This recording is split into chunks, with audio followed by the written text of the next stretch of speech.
questions on rational decisions.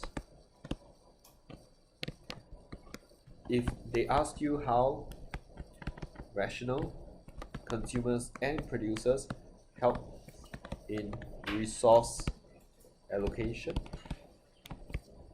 if they ask you how rational consumers and producers make decisions, versus if they ask you how a rational consumer makes decisions.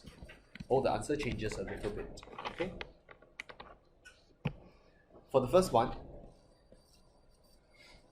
okay, if they ask you how rational consumers and producers help in resource allocation, you need to show 3 diagrams. You first need to show the consumer diagram, which is, okay, demand is marginal benefit, price is marginal cost. Why is it that they consume up to this point and hence maximize consumer surplus? I showed you this earlier. The next diagram you show is the producer diagram. It's like a mirror image, okay? So they will produce until QE here and thus maximize producer surplus. Because they ask about resource allocation, you need your market diagram, which is how you get rid of a shortage, or you can choose a surplus.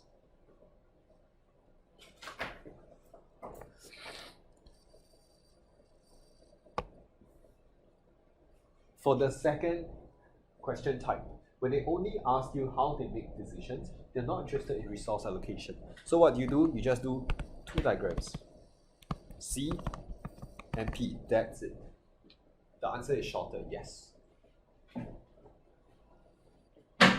Okay. Then for the third one, when they ask you how a rational consumer makes decisions, you just need 1 diagram. But it's not diagram C, it's actually diagram C prime. Okay? So what's the difference between C and C prime? Diagram C is here. Okay? Consumers have to take the market price, they can't control it. But if the question is asking how they make decisions, you're not interested in consumer and producers, you're just looking at consumers. We are going to use a cost-benefit approach, which means C prime looks like this. Okay, so this is marginal cost, this is marginal benefit. Okay, then this is cost and benefit, and this is quantity.